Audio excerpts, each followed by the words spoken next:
Hello everyone. So today we will see about coordinate system. Before starting with coordinate system, what is coordinates? Okay. So now to introduce coordinate, let me start with a simple case of one dimensional coordinate system. Okay. So let us assume that I have an infinite long parallel road. Okay, which is running along this way, and there are houses situated along the road. You can imagine a highway or something where the road is long and there are houses situated along one edge of the road. Okay, so now any road could be taken as reference because this is an infinitely long road. There are infinite number of houses and you can take any house as reference, but it might be easy for me to take my house as a reference and I call my house as a house number 0. Okay, of course I could have called this house as 150 or 200, it doesn't matter, but 0 seems to give you a nice intuitive feeling that this is origin. Okay, and this is reference. So the reference could be set to be 0 and I take my house number to 0. Okay, now I start doing this. There are different houses along the road and I start labeling all these houses, right? So I label the house 1, 2, 3, 4, 5. For example, my friend's house happened to be 150th house from my house. Okay, so the friend house is 150th house from the reference house, which is my house. So I number them as 150. Then I have 151, 152 and so on. Okay, and it will be continue till like that. So there are houses to left of my house. Okay, so I label them also 1, 2, 3, 4, 5 and so on. Now say if I say house number 5, you would get confused. Why? You would get confused because I am not specifying whether the house number 5 is on right side of my house or it is on the left side of my house. Okay, so once I fix the reference, I also need to specify the direction in which I have to find the house. So for example, we have a mutual friend and I want to direct that mutual friend to my another friend's house, right to my friend's house, which is 150, to the right of my house. Okay, so I have to specify all along right of my house and stop at 150th house. Okay, so I have to specify both direction as well as the distance or the house number which I have to go. So this is one dimensional system. Now we can mathematically represent them, that is we can convert this house analogy to the coordinate system by drawing one line. Okay, and we label this line as x-axis. Okay, so this is my x-axis.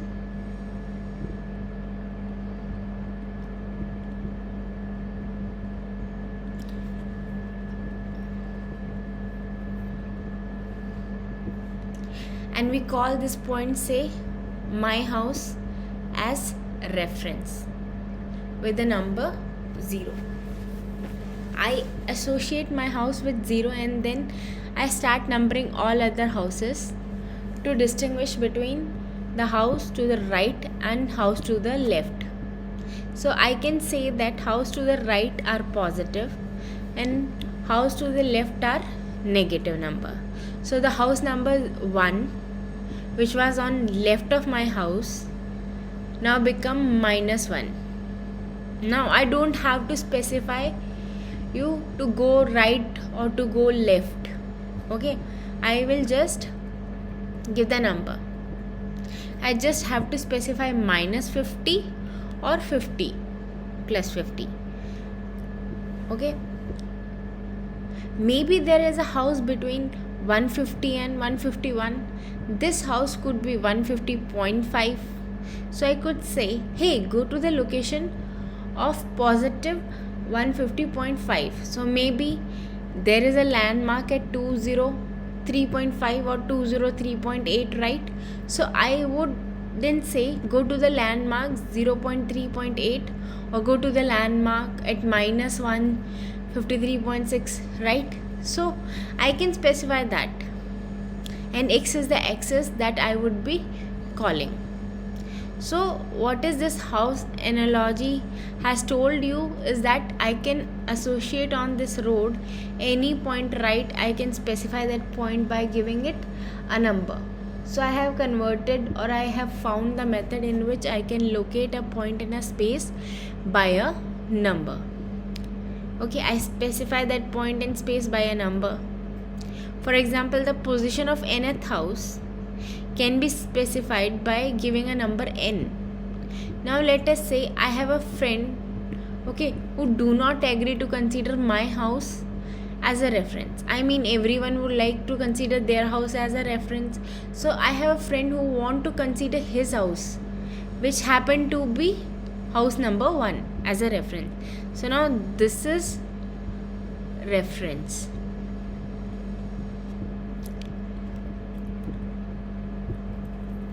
So what he or she does is that they keep the house 1 as a reference. Okay, so this, in their coordinate system or in their method of measuring the location or specifying the location of house number, house 1 become 0. Okay, and n become n minus 1. So does that mean that the nth house has actually physically changed? No. The house is situated where it was. Its number that we are specifying has become different because my mind is 0 is the reference. My mind has considered reference as my house, or his coordinate system 1 is as the reference. So 1 is 0 for that. Okay, so because the origins are different, the number that we come up with are different, but physically this is same. Okay, so the house has not changed just because I have decided, or my friend has decided that the origin need to be different. Okay, so I hope you get that the difference between specifying a coordinate system and specifying a number. Okay, so this is closely related to the fact that vector, we will soon see how to connect vector here. So this is closely related to the fact that the vector are independent, whereas number that we associate with vector is dependent on coordinate system that I choose. So now, how do we associate vector to this coordinate system? So we have already established this coordinate system.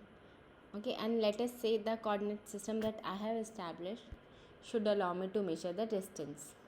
So I do not want to say the position of 150th house. I want to say, hey, my friend's house, which is at 150, is actually at 150 kilometers, or it is at 150 centimeters, or it is at 150 meters. Okay, so there is a landmark at 203.8 kilometers. So I want to specify distance out there. But you will see that what I did over here, I had a distance of kilometers, meter and centimeters. So how was this distance, or how was the unit of measurement was formulated? So let us look at this. I have all these houses. It is again say that I am using my coordinate system. So I can use my coordinate system and say I measure the distance from my house to my next house along the right, which is say 1. Okay, I am measuring till this house the distance, and I call this as a unit distance. So all other distances along x-axis are now measured in this unit. So this is 1 unit, hence 150th house will be at 150 unit away from 0.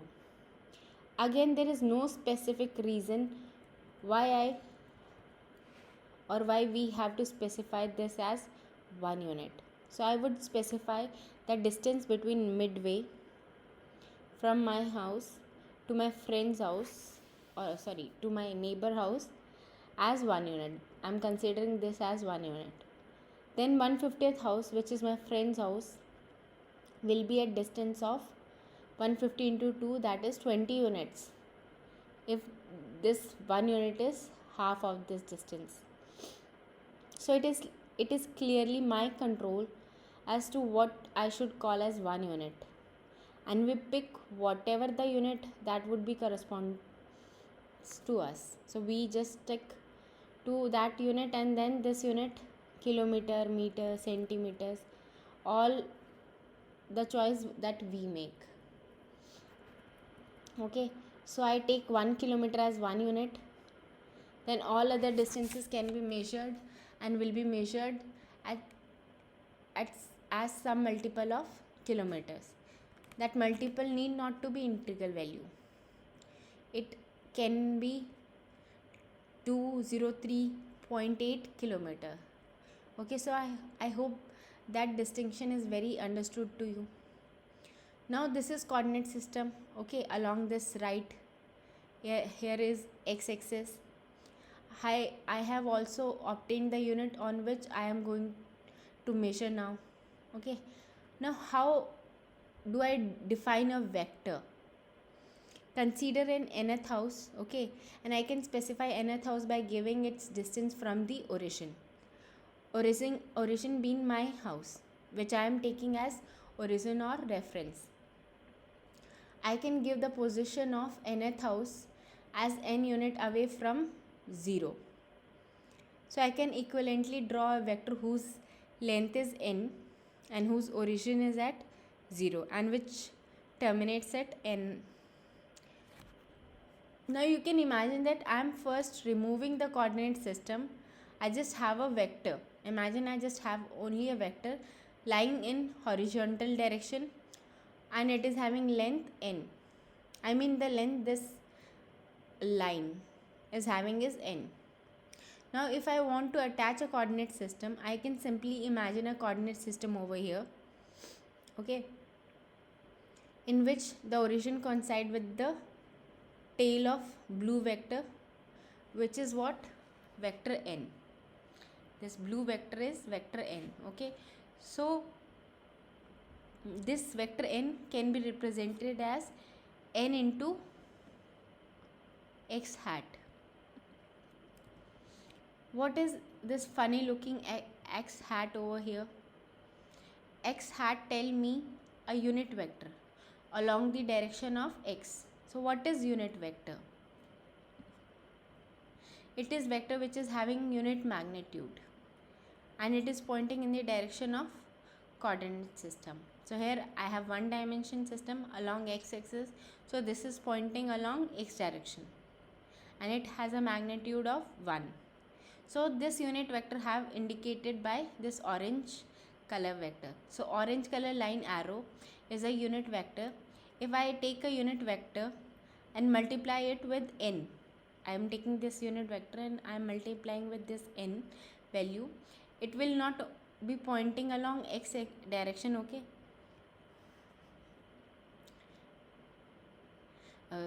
I will multiply it with n, so it will have a magnitude of n and it will be pointing in the direction of x.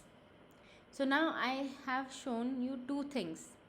One, there is a position which is the location of the space along x-axis that can be specified by giving this number n. This location can be given by this number n or this number n. So if you imagine that there is no vector over here, no vector is there. If you imagine that there is no vector here but just a number n that is sitting on x-axis, then the location of this point n is here. So you can have another position which could be m and which would be along x-axis itself. Now I have a vector with no specific reference to the coordinate system. So I can introduce a coordinate system and say that this vector can be represented by nx hat, where n is the magnitude of the vector and x is the x hat represent the unit vector. So in this case, the unit vector can only be directed along x-axis. Now suppose I want to represent a vector which has same magnitude n, but it is pointing in the negative direction of x. So how would I represent that? All you have to do is you have to represent this as negative n x hat. So you could of course take a unit vector which will be pointing in negative direction of x-axis, and you call that as minus x hat. Then you can multiply that by required magnitude, say n. Then obtained value is minus n x hat. So what we prefer to do is that we keep the unit vector fixed. If I want to refer to negative direction, I simply multiply that one by sign number. Okay, if the sign number is positive, it is pointing in same direction as unit vector. If sign number is negative, the multiplier is negative, then it is pointing in opposite direction. Okay, so this was the one dimension coordinate system with the vector n. So let me recap this. A vector n which is starting at 0 and ending at n is given by n x hat. So please note that notation that we are going to use. Okay, this will be notation that we will be using throughout our study. Now number n which is positive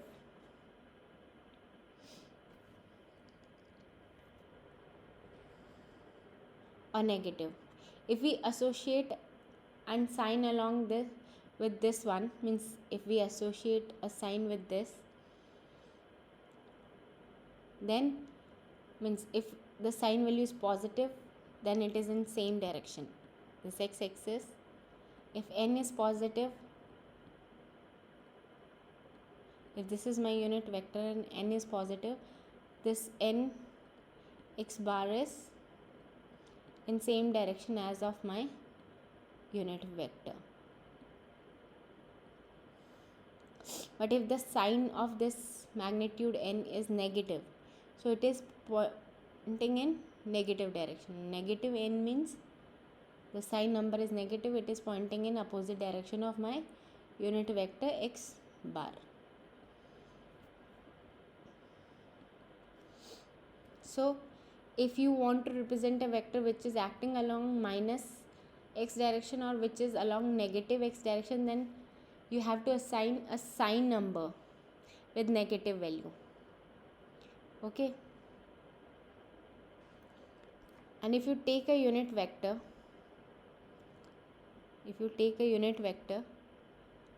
having unit magnitude and you multiply it with any number, okay, the result is the length of that vector. This n is what? It is length of that vector, and the result will be a vector quantity. Now let us go to two-dimensional coordinate system. Before that, I just recall, if n is positive, nx become unchanged. If n is minus 1, nx becomes minus x hat, that is in the opposite direction of x unit vector. Okay, whatever fun we had to have with one dimension is all over now. Let us go to two-dimensional scenario. Okay, so here again the notation of coordinate system as well as the vector will be different. So you can have a vector which is independent of coordinate system, and then you choose a coordinate system such that the number that you get will be unambiguously defining a vector and it will be simpler to work with. So you have an unambiguous definition of vector in a chosen coordinate system as well as an easier method of handling the number. Okay, just to bring out the distinction, look at this figure. You have a vector which I am going to call as vector A, and which is given by red colored arrow over here. This red color arrow, as previously, vector will have 2 points. This is starting point or initial point. Because this is two-dimensional coordinate, you might expect that every point in the position will be specified, and positioning space will be specified by 2 numbers. So this origin point of vector is specified by 2 number xi and yi. Similarly, the end point of the vector will be specified by 2 number xf and yf. So what are these x and y? So these two lines or direction which are needed to completely specify any point in coordinate system. So in 2-dimension coordinate system, I have to specify location of any point by 2 numbers, one along x-axis and another along y-axis. So imagine that I have this plane and there are houses scattered all over. So now if I want to reach a house which is at some particular point in this space over here, so I can say, hey, go along horizontal line 10 units of houses, means you have to move 10 houses. Okay, then from 10th house move towards vertical direction and go to 20th house. So to reach this house, which is you will reach to a house which is numbered as 10/20. Okay, so this is the meaning of giving two coordinate. You can notice that the direction horizontal and verticals are perpendicular to each other. So we will talk a bit about perpendicular and the requirement of perpendicular later. Okay, so at this point we can be considered as origin as this point. Okay, so we consider this point as origin here. So anything to the increasing side of x will be positive. This would be negative if you go below this line. You will be along minus y-axis. If you go to left of this, you will be moving along minus x direction. So any point in 2-dimension space or plane can be specified by 2 numbers. Okay, so here is a vector A with its initial and final points. Here is the coordinate system that my friend has come up with. Now every time I have to specify a vector A, I have to specify it with 2 points, initial and final both. Now this might become little tricky because every vector need to be specified by 4 numbers. On the other hand, it would be wonderful if I take the same origin, okay, for all the vectors. What I am getting by doing so?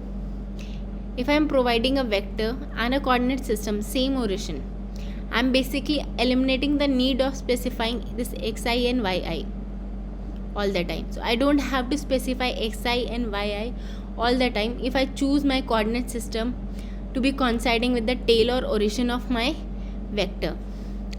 But the coordinate system do not seem to be coinciding in this coordinate system. Okay, so in this system, coordinate system is not coinciding with this vector tail.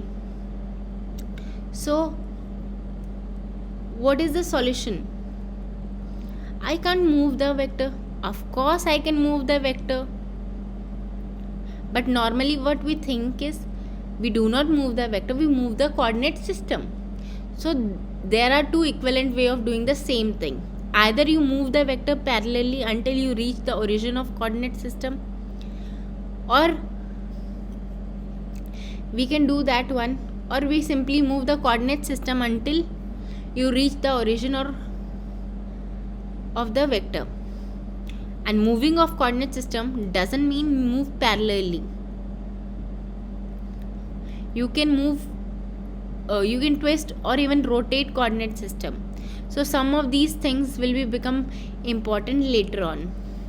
Okay, at this point let us not clutter too much about that. So what I am going to do is I am going to redraw these y and x lines such that the origin of my coordinate system is coinciding with the origin of vector A. So thus vector A will be now specified by two numbers, x and y. Why? Because this point 0 and 0 is the origin and it is implicitly understood. If I had another vector, I could draw a line from the origin to that point, okay, and that other vector would also be specified only by two numbers. So this is the advantage of coinciding and making your origin of coordinate system coinciding with the tail of all the vectors. Okay, so all the vectors are referred with respect to origin in two-dimensional coordinate system. Now, so you have a vector A which is referred with respect to origin. So let us say this vector is terminating at point 2.5 and 3. What does this 2.5 and 3 means? If you forget about this vector, they simply give the location of point 2.5 and 3 in two-dimension space, that is described by vector x and y, correct? So I have a vector x and y, and all the points are specified by two numbers in this coordinate. So this is the particular case. Okay, in this particular case the vector A goes from origin and terminates at 2.5 and 3. Now to go from O to A, I can of course go along this green line. Okay, I can go horizontal direction until I reach till this point 2.5. Okay, you can see that where I am reaching, this is the point, and then continue to vertical direction. So now if you remember how we add two vector, you had one vector tail origin, to that you add another vector that you brought parallelly, translating it such that the tail of that vector coincide with the head of first vector. Okay, now I have a tail of this vector which is now getting added to head of this horizontal vector. So I have horizontal vector and then I have a vertical vector. The sum of these two vector is obviously OA, which you can see here clearly. Yeah, just clear it. So you can see the sum of this horizontal and this vertical vector is this OA. So the horizontal vector which is given by this green line and this vertical vector which is given by this blue dotted line. So what is the magnitude of horizontal vector? It is exactly 2.5. Okay, and in which direction does it point? It's point in x direction. So I can represent this vector itself as 2.5 x hat, right? So this vector 2.5 x hat, and this is preciously the vector that is giving you this horizontal vector. This vector is giving you horizontal vector.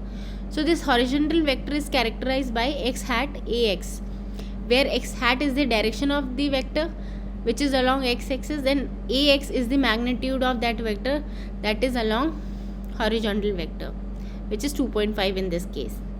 Okay, so ax is 2.5. So this is the another way of saying that you move 2.5 units along x-axis and then move 3 units along y-axis. If you move along y-axis, you are actually creating a vector here, which is again nothing but parallelly transmitted vector y hat ax ay. Okay, so this vector is y hat ay, which is this vector only. So this original vector OA has been resolved in two components, or we can say decomposed in two vectors. The sum of two vector, both of these vectors are, so that one vector is along x-axis and the other vector is along y-axis, and these two themselves are perpendicular to each other. So you can see that from the graph, the vector ax x hat is perpendicular to the vector ay y hat. Okay, so similarly, as we defined a unit vector for x-axis, I can define a unit vector for y-axis, and I have actually used that definition of unit vector of y-axis, when I am writing this y hat ay. Okay, so vector OA can be resolved in two components, that is sum of two vectors, one vector along x-axis, another vector along y-axis. So I have two vectors, one is along x-axis and one is along y-axis. The sum of these two will give you OA. Keep this in mind. So now we move from two-dimensional coordinate system to three-dimensional coordinate system. Now this is why electromagnetic is sometimes thought to be very abstract mathematical and a tough subject, because you have to work with three dimensions. However, your work will be simplified if you understand the coordinate system and if you choose an appropriate coordinate system for your problem. Okay, we will see the tragic consequence of choosing a bad coordinate system to solve a particular electromagnetic problem sometime later. For now, let us try to understand a three-dimensional coordinate system. If you have followed the discussion of one dimension and two-dimension coordinate system, extended that to three-dimension system should not be a problem, except that it will be little mentally taxing in visualizing three-dimensional vector. So any point in two-dimensional coordinate system was represented as intersection of two planes. Now in three-dimensional coordinate system, you are looking at intersection of mutually perpendicular axes which forms three plane. Okay, so I have three mutually perpendicular axes. That means x will be perpendicular to y, y will be perpendicular to z, and z will be perpendicular to x. Okay, so and what is plane? So look at x equals to 0. All the point on this plane have x value which is equals to 0. If you look at this horizontal plane, this is z equals to 0, because all the point on this plane have a constant value of z, which means 0 in this case. Okay, similarly you have another plane which is y equals to 0. If you go up, which means z is changing. If you go along x-axis, x is changing. But if you are not moving away from the plane, which means y is constant, you have y is equals to 0 or y is equals to constant. In this case, the constant is 0. You have x equals to 0 plane, you have z equals to 0 plane, and the intersection point of these three different planes will be a origin. Okay, so how do I specify a specific journal point x, y and z? So now if I want to specify a journal x, y and z, you have to put three mutually perpendicular planes there. Okay, and x is equals to some constant value, y will be equals to some constant value, and z will be equals to some constant value. So you have to put three mutually perpendicular axes composed of three planes so as to specify any point. Okay, so clearly any point in three-dimensional will have specified by 3 points. Okay, so note that the direction of vector over here, x is pointing in this direction, y vector is pointing in this direction, and z is increasing in this direction. Okay, so the specific directions were chosen to satisfy what is called as right hand coordinate system. Okay, so what is right hand coordinate system? Right hand coordinate system is shown here. You imagine yourself using your thumb finger to point out along z direction, thumb along z direction. Okay, if you imagine yourself using thumb to be pointing in z direction, you will see that the these index fingers are pointing in y direction, and the curl finger, these are the direction of curl finger in x direction. Okay, so you have thumb pointing along z direction, index fingers pointing in y directions, and the curl finger pointing along x direction. Okay, so in another word, if you go from x to y, you will be going up along z directions. You can imagine a different coordinate system in which if you go from x to y, you will be moving along minus x direction, minus x with respect to this particular x, you will be moving along minus z direction, and minus z with respect to particular z direction. this particular z. Okay, so I'm talking about that would be a coordinate system that would be looking like this. Okay, it would be inverted coordinate system. Sometime it is called as left hand coordinate system. So let us look at how to specify point on 3-dimensional coordinate system. To specify a point which is x, y and z, I need 3 planes. So I just told you I need 3 planes. So if you look at this plane, orange plane, this plane should be exerted at x-axis, where x is equals to some constant value. Whatever the value that is given to me, and this plane you can see over here, purple plane, it is exerted at y is equals to some constant value. So whatever the value of y that I need to be specified, I have to put up the plane over there. Okay, so the intersection of this x equals to constant and y equals to constant will give you coordinates, 2 coordinates, x and y. So on this line you will have x and y equals to some constant value. To get the third point, means the point over this, the third point, I have to now put up a plane which is z, this green plane, over which z is equals to some constant value. So 2 plane will give me 2 coordinates, and the intersection of 3 planes will determine the final points of final coordinate in space. Again you have 3 mutually perpendicular direction, which is one vector is pointing along x-axis, another is pointing along y-axis, and third one is pointing along z-axis. So for example, I am having 2 points P and Q. P is having coordinates -5, 2 and 3. Okay, so I have to put up a plane at x equals to -5. So this is that plane which is put up across x equals to -5. Okay, so for example, this is x equals to -5, then I have to move 2 points on y-axis.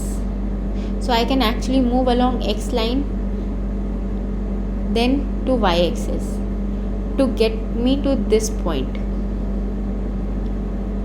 Okay, or you can say that when y is equals to 2, that is this plane, and that intersection of 2 planes, x equals to -5 and y equals to 2, will give you 2 coordinates on which x is equals to -5 and y is equals to 2. So this is equivalent to putting a plane at y equals to 2 and x equals to -5, and the intersection of those will give you -5 and 2. Now if you move up, because 3 is positive, if you move up point 3 on the plane where z is equals to 3, so this is the plane on which z is equals to 3, so you will end up at the point P. The intersection of all 3 planes is this point P. Okay, so you move, I will just erase it once. So you move -5 points along x-axis, then 2 along y-axis, then 3 unit along z-axis. Okay, similarly you get Q, which is 3, 4 and -1.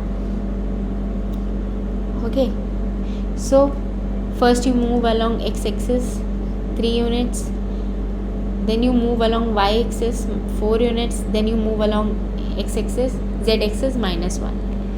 Okay, so this plane y and z could be anything. Y is equals to 4 is given, so I need to now move in y equals to this, y is equals to 2 plane. I have to move along this plane.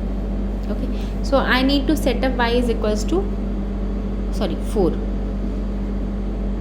Okay, so by intersection of x equals to this plane, this is y is equals to 4, this is x equals to 3, and this down plane is z equals to -1.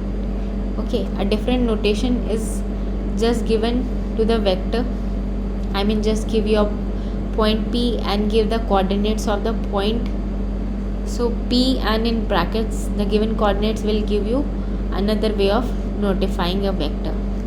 So this is how to specify location in 3-dimensional coordinate system. I hope that you have understood this particular point, and I suggested that you try to graph more number of points to become familiar with this particular types of coordinate systems. Okay, that's all for today's lecture. Thank you.